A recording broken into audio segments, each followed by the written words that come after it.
What's happening, everybody? Three of the biggest names from the SEC this past season join us as they prepare for the NFL. Locked On SEC starts right now. You are Locked On SEC, your daily podcast on the Southeastern Conference. Part of the Locked On Podcast Network, your team every day.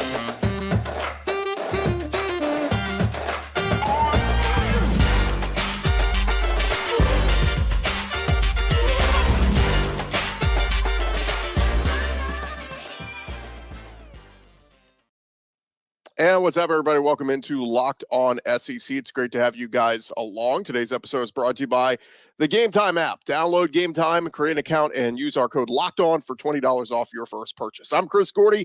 Thanks for making Locked On SEC your first listen every day. We're free and available wherever you get your podcasts and on YouTube, part of the Locked On Podcast Network, covering your team every day. All right, here's what we're going to do. First segment, we're going to catch you up on all the latest news going on around the conference because there's a ton of stuff going on. But segments 2 and 3 will have some of our interviews from the Reese's Senior Bowl, some of the biggest names from the SEC this past year. You'll hear from Mizzou defensive lineman Darius Robinson. You'll hear from, Ole Miss linebacker Cedric Johnson, had an awesome year. And then you'll also hear from Nathaniel Bookie Watson, Mississippi State linebacker, who just goes out there and leads the SEC in tackles, almost 2 straight years. So pretty cool stuff. You'll hear from those guys coming up in just a bit. So let's dive into it. Let's get you caught up on all the latest news going on around the conference. Boots out to the right. Takes the handoff. What a catch! Around the conference. And we start over at Alabama as they will have a couple of returning coaches and some former assistants following Kalen DeBoer from Washington, but Alabama rounding out their coaching staff. Kalen DeBoer last week talked about why he decided to keep Freddie Roach and Robert Gillespie on the staff, bringing in Kane Womack from South Alabama to be his defensive coordinator. And latest additions, Oklahoma special teams analyst Jay Nunez. He's going to come in, as well as Washington co-DC and linebackers coach William Inge. And Ryan Grubb, we know, is supposed to come over to be the OC, but of course, there's still some flirtations over there. Could he go to the NFL and jump with the Seattle Seahawks? So here's what you got. It's head coach Kalen DeBoer, OC Ryan Grubb, DC Kane Womack, O-line coach Scott Huff from Washington, running back coach Robert Gillespie, he's a holdover, wide receiver coach Jamarcus Shepard, he comes from Washington, tight end coach Nick Sheridan, he comes from Washington, D-line coach Freddie Roach, he's a holdover, linebacker coach William Inge from Washington, and then your co-DC/DB's coaches, Colin Hitchler from Wisconsin and Maurice Linguist, who was the head coach at Buffalo. So that's your Alabama staff. We will see if they are able to have any modicum of the type of success Nick Saban that had there at Alabama. Can't say same success, but similar success. Can they win is the bottom line. We will find that out very soon as Bama will hit the practice field starting spring ball. Over at Auburn, couple tidbits on them. Former Auburn defensive back Donovan Kaufman has announced his transfer portal destination. He announced on Monday he is going to play for NC State. This is Kaufman's second transfer entering year 5 of his career. Grew up in the New Orleans area. He was a 3-star prospect back in 2020. Originally signed with Vanderbilt. Played in just 2 games with Vanderbilt in 2020. Transferred over to Auburn. And was a steady contributor in the secondary over the last couple of years. Had over 110 tackles, 2 interceptions. So he's going to go join Dave Doran's staff over there at NC State. So wish Donovan Kaufman the best of luck over there. Meanwhile, Auburn added a piece to their 2025 recruiting class yesterday evening. 3-star tight end Hollis Davidson picking the Auburn Tigers. And some people thinking, by the time we get to 2025, he could be upgraded to a 4-star prospect. But he's the number 21 tight end in the country. We'll see what he is able to do or, stick around in Auburn's class 2 years from now. But he went to Auburn's junior day this past weekend. Goes to high school in Peachtree City, Georgia, 6'5", 238 pounds. Auburn now with 8 commits already for the class of 2025. Over at LSU, Brian Kelly and LSU announcing their spring practice schedule yesterday. They're going to start up on March 5th, and LSU spring game will be held on April 13th. So we're starting to get better feel for a lot of the SEC schools announcing their spring football dates. So if you're an LSU fan, circle your calendar. April 13th will be their spring game. Obviously, a lot of new pieces for LSU. They'll have a new offense with Joe Sloan and Cortez Hankton running it as Mike Denbrock left for Notre Dame, and a lot of new defensive pieces. Blake Baker coming over from Mizzou to be the DC, Bo Davis and Corey Raymond coming over to LSU to coach up. Bo Davis will coach the D-line, Corey Raymond coaching the secondary, returning where he once coached for many, many years. One other note, former Texas A&M and LSU defensive back Denver Harris announced yesterday he is transferring to UTSA. Denver was a top 25 overall recruit back in 2022. Was one of the best corners in the country. Started his career at A&M, played in 5 games. Was suspended twice that year. Transferred to LSU this past year. And again, played in just 5 games.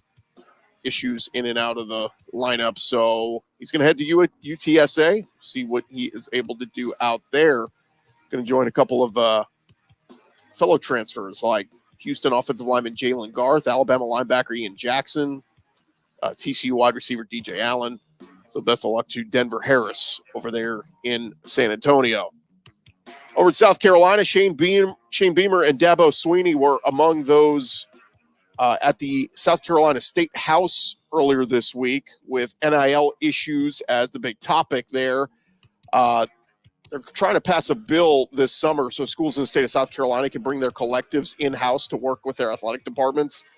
Bill is being considered by the Education and Public Works Committee, and Dabo Sweeney called it NIL vital and a resource for Clemson athletes. Meanwhile, Shane Beamer said, NIL, very good thing. He said this law would give us stability, flexibility, and allow the institutions we work at to make decisions and also protection from an ever-changing environment. So, look, we don't get into politics here, but keep an eye on some of these states and, passing laws when it comes to NIL, collective, everything else. Crazy time in college athletics. Over at Georgia, Joel Klatt on his podcast this week, he was asked what teams have won a national title as a lower seed as they go to a 12-team playoff. And he started talking about some teams that, could have won the championship last year that were lower seeds. And he said, this one's obvious. And everybody's going to be like, well, duh. But last year's Georgia team, they were back-to-back defending national champs, 29-game win streak. They lose a game to Alabama in the SEC title game, and they get left out of the playoff. But that's a team that absolutely could have won the championship. In fact, they would have been Michigan's most difficult matchup in the country. But they didn't go. Michigan won the title. So, to me, that's the easiest answer there. One other note on Georgia, quarterback Carson Beck announced yesterday he has purchased a Lamborghini. I can't even begin to pronounce the name. The Urus Performante, I guess is how you would say it. But car runs around $300,000. Carson Beck elected to come back to Georgia. So, he's being taken well care of. I just wonder, hopefully he leased it and he didn't actually buy it. What would you do owning a Lamborghini at 21, 22 years old? Anyway, congrats, Carson Beck. I drove a Honda throughout much of college. I did not drive a Lamborghini. Other news going on around the conference over at Texas A&M. 5-star athlete Terry Bussey is set to make his announcement today at 9 a.m. Central, 10 Eastern. He will choose between Texas A&M, LSU, and Georgia. A lot of folks think it is a 2-horse race between A&M and LSU, and some of the crystal balls have him sticking with the Aggies and Mike Elko, so we'll see if he ends up doing it. By the way, it is technically National Signing Day, but come on, it's 98% of the classes have all been filled out, so, early signing day is the real signing day. Today is, a couple of more dominoes to fall, but not many. But we'll recap what happens today on tomorrow's show. One other note on Texas A&M, George Strait may be coming to Texas A&M. University officials are in discussions to bring a George Strait concert to Kyle Field this summer on June 15th. Scheduled to begin a tour with Chris Stapleton and Little Big Town in May with 9 stadium stops, all outside of Texas. But trying to get them into the state of Texas over at Kyle Field. I only mention this because we've had some really cool concerts in recent years. Garth Brooks did, several performances in SEC stadiums. So pretty cool if George Strait is going to head out there to Kyle Field and perform at Texas A&M. And just one more note here, Pete Thamel putting out a piece yesterday talking about, again, the SEC and the Big Ten working together. Again, he says it's not an alliance, it's a joint advisory group. And basically said this is just the SEC and the Big Ten doing their due diligence. The gist of it is what he says. These leagues do not want schools like Eastern Michigan having a say in what happens at Michigan, or Florida International affecting what happens at Florida. So it is a big thing when everybody's under the same umbrella under the NCAA, right? But like there's a lot of the haves and the have-nots, and the haves do not want the have-nots making big decisions that affect them moving forward. So we're going to see, a lot of stuff up in the air here, but as Pete Thamel said, one of the big reasons the SEC and the Big Ten breaking away isn't rooted in reality dates back to a Supreme Court ruling in 2021, NCAA versus Alston case. He said that ruling stresses time and again that conferences are free to forge individual paths forward. So where could this SEC Big Ten partnership show up to forge the future of college athletics? He said it gets sticky if they're working together. It's supposed to be if a conference wants to go branch off and do their own thing, they can do that. But working collectively together, lawsuits could start to come out. And so, look, it's a crazy time. The gist of it is SEC and the Big Ten are coming together because they don't trust the NCAA leadership right now. And the NCAA largely has not had a lot of leadership, but they will give a little bit of time here to Charlie Baker and see if he can get it going. But Pete Thamel said with cohesion in the landscape's two most powerful leagues, they will play. But luckily, the last alliance for power conferences set the bar pretty low. Of course, that's a little bit of a shot at that alliance that was formed in August of, summer of 2021 with the ACC, Pac-12, and Big Ten. How did that work out? So anyway, thank you guys for making Locked On SEC your first listen every day. Coming up next, our conversation with Mizzou defensive lineman Darius Robinson. You do not want to miss that from over at the Senior Bowl. More Locked On SEC coming up in just a sec. First, this episode presented to you by friends over at the Gametime app. Well, Gametime is the fast and easy way for you to buy tickets to all your favorite sporting events. Right now, all users get $100 off when you buy a big game ticket with the code Vegas100. They got killer last-minute deals, all-in prices, views from your seats. They take all the guesswork out of buying tickets. Gametime is the only ticketing app that gives you complete peace of mind with your purchase. You can buy tickets in seconds with 2 taps, and they are obsessed with finding ways to help you save money on tickets. They have deals on tickets right up to the start of the event, even an hour after it starts. It is the place to find all your last-minute ticket deals, and you can find exclusive flash deals, zone deals, and Gametime guarantee. Means you'll always get the best price. If you find tickets in the same section and row for less, Gametime will credit you 110% of the difference. Take the guesswork out of buying tickets with Gametime, and right now, all Gametime users get $100 off a big game ticket with code Vegas100. So if you're thinking of heading out there to the wink, wink, big game, use that code Vegas100. That'll get you $100 off a big game ticket. Terms apply. Download the Gametime app. And again, use that code Vegas100 for $100 off a big game ticket. Or if you're not going to the game, use code Locked On for $20 off your first purchase. Download Gametime today. Last minute tickets, lowest price guaranteed.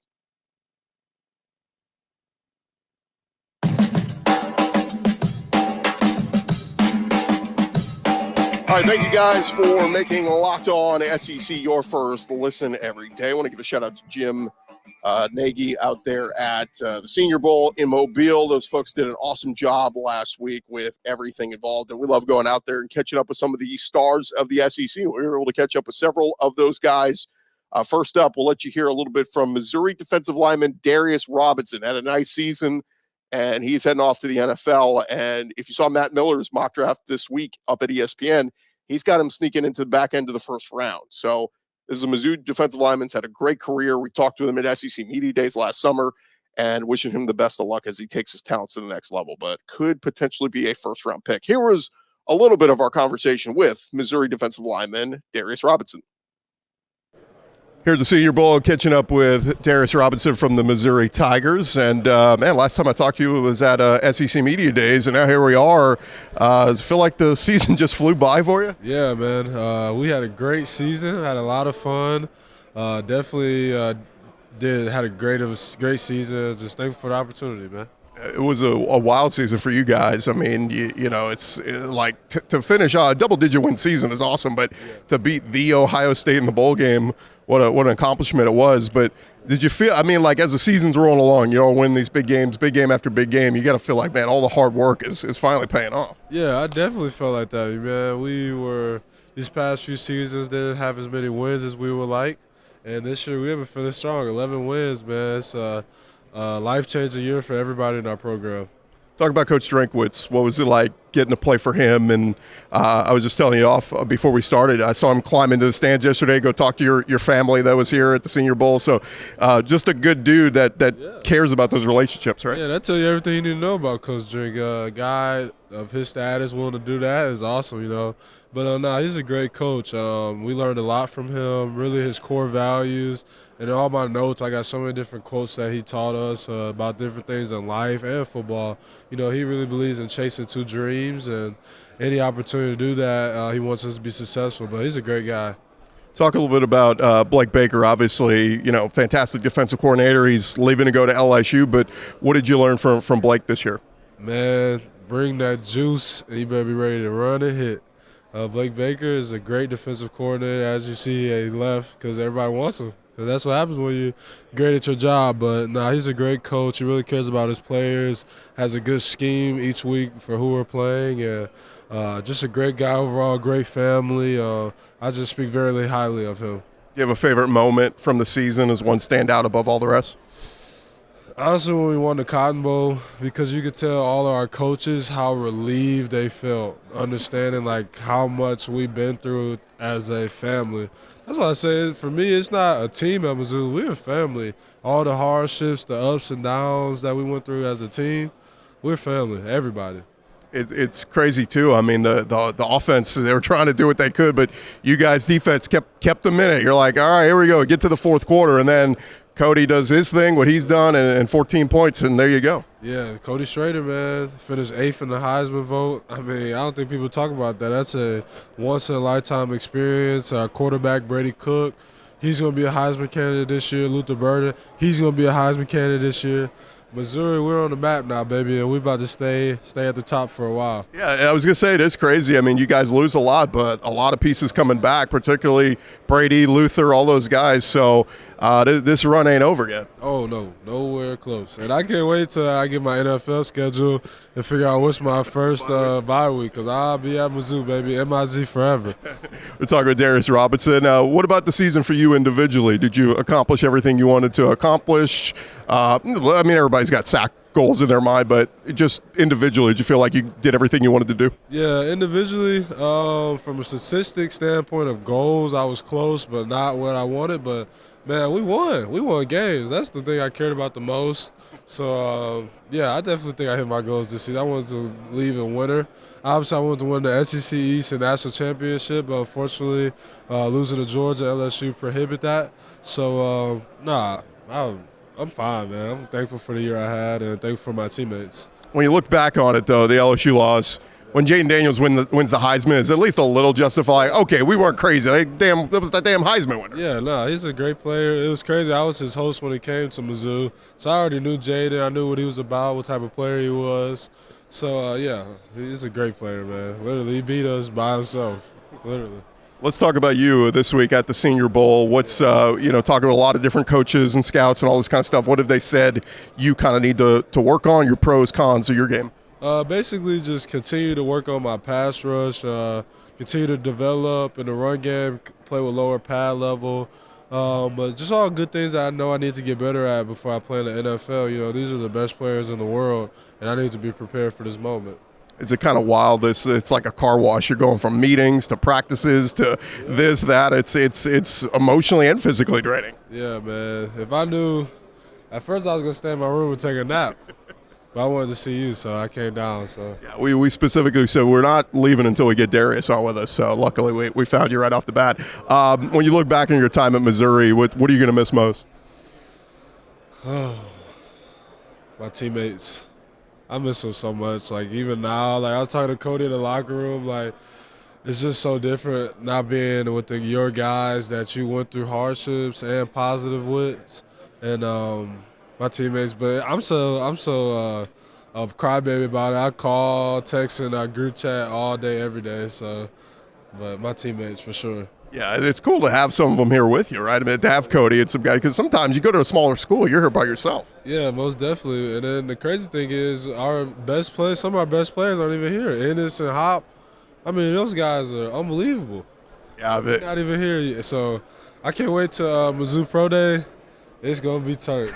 It's gonna be turnt. Javon too. I mean, you got it, man. The Pro Day is going to be off the chain. Cody, KD, Ennis, Hop, Realist, Josh. I can go on, and Jaden Jernigan. Like, I literally can go on and on. Xavier Delgado. I don't want to leave nobody out, but all our seniors and anybody that left school, they're going to have an opportunity because of the season we had, man. So it's just a great opportunity. Mizzou coming for the NFL. Hopefully this guy will be there very soon. He is Darius Robinson. Darius, thanks so much for the time, man. Yes, sir. Thank you. All right, thanks again to Darius Robinson there of Mizzou. Still more to come here on Locked On SEC, part of the Locked On Podcast Network, covering your team every day. We'll catch up with an Ole Miss Rebel and a Mississippi State Bulldog coming your way here in just a sec. But first, this episode presented to you by our friends over at FanDuel. Look, happy Super Bowl to all those who celebrate. It is America's #1 sports book, and it is FanDuel. If you're like me, Super Bowl Sunday is about scoring the best seats on the couch, grabbing your favorite snacks, and placing some Super Bowl bets. Look, FanDuel's got all the ways for you to get in on the action, end the season with a W. Not only can you bet on who will win the Super Bowl 58, but FanDuel has all the other action there for you, all the prop bets, which player will score a touchdown first, how many points will be scored, the over-under, so much more. Still sitting at about 1.5-point favorites, the Niners are. So if you're like me, you like the Chiefs to pull off the upset as the underdog, and let's bet on Patrick Mahomes, and let's put our money where our mouth is. And new customers join today. You will get $200 in bonus bets if your first bet of $5 or more wins. You go to FanDuel.com/lockedon to sign up. After you're signed up, you got your account, you're all set. Download the FanDuel app. Super easy to use. You can check it out every day and see all the great action they got up there, from basketball, all the different leagues going on. You will be able to get in on the action. Make every moment more with FanDuel. Again, they are the official sportsbook partner of the NFL, and that is FanDuel.com/lockedon for more.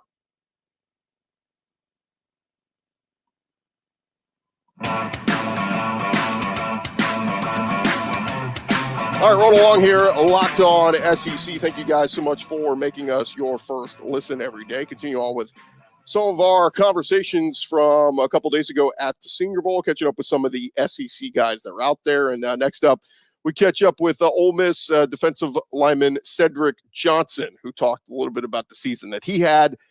Here was our conversation with Cedric Johnson. Pleasure now to catch up with Cedric Johnson from the Ole Miss Rebels. And here at Senior Bowl week, man, what's all this been like for you so far? Surreal, to say the least. Just a full circle moment for me growing up here, seeing how big and huge this game is, coming to games when I was little, looking at all these guys like, wow, they're huge. Now I'm one of those huge guys. So it's a great feeling, getting to show off my talents in front of all these scouts, getting to meet a lot of them, talk to a lot of them, and just show them what they're investing their money in. What'd you make of the season you had? Obviously, I mean, you guys had some dudes on this defense, and obviously it's going to be super loaded next year. But all the guys you had on this defense, you guys, I mean, I can't remember how many times talking to somebody, they're like, man, this Ole Miss defense gets better and better week by week. What'd you make of the season you guys had? I believe we had a great season. The guys finished it off amazing. A lot of great talent on that team. I got to pick favorites on my D-line, obviously. My guys, Jared Ivey, J.J. Pegues, man. I love those. Trey Washington, not a D-lineman, but that's my guy.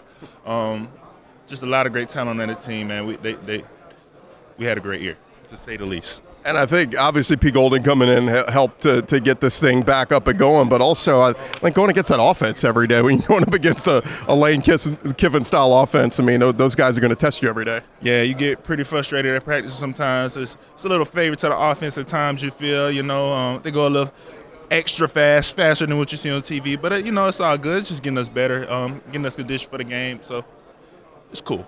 First 11-win season there at Ole Miss, an incredible year, but damn, killing it in the transfer portal and all the guys coming back, that team is pretty stacked for next year. Yeah, nah, they're gonna have a crazy year next year. I'm 100% sure they'll be in the playoffs next year. They're gonna do their thing for sure. It is crazy. Jackson Dart, coming back for yet another season. What'd you see from him as this year went along? Because, last year the interceptions, things like that kind of, negated his good play at times. But this year, man, he was good from start to finish. Yeah, he definitely upped the consistency a lot more. I feel like just getting better with time, He's definitely stepped up a lot more as a leader, He's just growing up, maturing a lot more, So, yeah. What'd you see from Pete Golding coming in? How different was the style of defense? In my case, it was completely different because I never even dropped before, previous years. So this was a complete difference to me, in my opinion. But I mean, at the end of the day, we playing ball. That's what he kept it simple for us. He was like, you playing ball at the end of the day. This is what you've been doing since you was little, man. Go play ball. Did you have a favorite moment from the season that stick with you? For sure, winning that Egg Bowl again, bring that Egg Bowl back home. That was probably the most memorable moment of the season for me. That LSU game was crazy. That comeback from the LSU game, that was a big moment. Those two for sure. And little did you know at the time, you're getting a defensive stop to win the game against the Heisman Trophy winner. Yes, crazy. I mean, I'm not surprised that he's the Heisman Trophy winner. He is crazy talented, crazy good, But that's a great moment. Let's talk about you. What's this week been like, and what do you need to, or what are they telling you that maybe you need to work on, pros and cons of your game to get ready for the next level? Really, it's stuff I already know. Like even in meetings, just what do I want to say? Like completing my package. I guess. Perfecting my pass rush, which I don't think it'll ever be perfect. It'll always get better, but and just getting better in my run game. I'm always hard on myself anyways. Through practice, I'm hard on myself. I'm just trying to be the best I can every day. Just get better every day. So that's the main thing. What as you move on, close the book on your college career, is there one thing you're gonna look back on in your time at Oxford you're gonna miss most? Ooh, walking through the Grove. Those moments are always amazing, especially those big home games like against Alabama, Auburn, crazy games like that. Those are always dope. It was crazy. Y'all walk through, but you don't even get to partake in the fun activities that are going on. Yeah, I'm gonna have to go back one day and just actually get to experience the Grove. I know walking through and actually being there is a complete difference. It gets crazy down there. I know they're there, even if it's a night game, they're there in the morning. So I know it gets crazy. I'm gonna have to experience that one day. I don't know how much you've paid attention to all the transfer portal guys, but a lot of former SEC guys coming into Ole Miss. Which of all the transfers coming in next year, who are you most excited to see what they're going to do? Oh my goodness. I mean, you got Princely, you got Juice Wells. I mean, it's dude after dude. Yeah, I'm gonna say Walter Nolan from A&M. When we played him, he was a force to be reckoned with, and I know he's just gonna be a big help for the D-line this next year. They're about to eat on that defense next year. To say the least. I'm excited for all my guys. I'm excited for all of them. Looking forward to seeing them here one day. Cedric, congrats on a great year, man, and best of luck at next level, all right? So much. Thanks again to Cedric Johnson. We also caught up with Mississippi State linebacker Nathaniel Bookie Watson, one of just the tackling machines the last few years over there in Starkville alongside Jet Johnson, and here was our conversation with Bookie Watson. Pleasure now to be catching up with one of the studs in the conference this year. He is Nathaniel Bookie Watson, an awesome year at Mississippi State. Tackling machine, you and Jet Johnson together. Every day I would look at the box scores and be like, oh, there's another 10, 11 tackles from this guy. I mean, it takes a toll on you after a while, right? I mean, yeah, that's when recovery come in. They always made it like a friendly, like we had a friendly bet or something going on behind the scene. But really, it was just me and him both playing ball, just the love of the game for both of us. When you look back on the season, obviously, some ups and some downs, but it seemed like at least you never gave up. I mean, the defense was always fighting hard, tackling and trying to get stops and trying to get your offense back out on the field. What was it like, just the roller coaster of the season you guys had? Like you said, it most definitely was a roller coaster. But, defensive-wise, I just know that I always kept on preaching to him, we can't control what the offense do. We got to go out there and play our own game, along with other leaders on the defense and coaches alone, picking back what I was saying. It was a tough season, but we managed to get some couple stops every now and then. Offense wouldn't capitalize, and sometimes we give up big plays, but it just come with the game. So yeah. Did you know going into the Egg Bowl that you and Jet were like right there, kind of neck and neck, leading tacklers in the conference? I ain't know about the tackles. I ain't know about the tackles. I knew about the sacks though. Yeah. I ain't know about the tackles. I never kept up with the tackles for real. I just know that I had 21 back-to-back games, so I knew I had surpassed them then. It is crazy. You had 10 sacks this year, right? It's double-digit sacks. What was it about your game that kind of helped that pop out this year? I honestly couldn't even tell you. I think it was just my linebacker coach believing in me more. Obviously he believed in me last year and the year before, but this year I just think he believed in me a lot to go get the quarterback. Obviously, it's wild to go. Mike Leach passes, and you got to get a new coach, and Zach Arnett gets his opportunity, but a change already. What have you heard about Jeff Lebby, and what's he going to bring next year from what you've heard so far? Dime time. That's all I've been hearing lately. So I ain't heard nothing about defense. All I've been hearing is dime time. So I'm hoping they score a hell of a lot of touchdowns. Yeah, I mean, that's certainly what people have been missing there in Starkville. The defense has always been great. It's the offense needs to, kind of take a leap forward here. But when you look back at your time in Starkville now, looking back at your career, what are you going to miss most? Probably the family environment. Mississippi State was a late choosing for me when it came to picking my schools.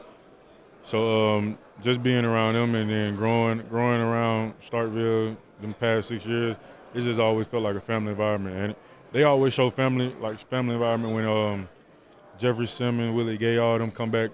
They treat everybody like family, so I'm most definitely going to miss that. I was going to say, we're ending the 6-year guys, but my goodness, it's like, do you own property in Starkville now? Like, you've been there so long. Nah, not no property. Not no property. Not that I think of. I don't know. They probably put something in my name. Yeah. They need to name something for after you. All right, one more for you here. Senior Bowl week. What are you hearing from talking with folks on what you need to work on? What pros and cons of your game getting ready for the next level? Just keep on competing, showcase my skills. Not a day go by that they ain't evaluating us. So just keep on. They keep on telling me just do what I do on the field, and it'll take care of itself. Bookie, thanks so much for the time. I really appreciate it. Appreciate you. All right, thanks again to Bookie Watson there. Thank you guys for making Locked On SEC your first listen every day. Shout out to our everydayers. Come on back tomorrow on the show. We still have a couple of our interviews from the Senior Bowl that we need to get to. Like for our Florida fans, we did catch up with Ricky Pearsall and Kingsley Guakin. So bringing you some of those conversations and much more. Also, a recap signing day. I get it. It's not the biggest deal it used to be, with only a couple of undecided still making their decisions, but we'll finally be able to put a cap on the class of 2024 here across the SEC. So check that out tomorrow. Hey, thank you for making us your first listen. Now go make your second listen. You can go check out the Locked On Sports Today page over on YouTube. They're streaming 24/7. It's the first ever national sports 24/7 streaming channel on YouTube.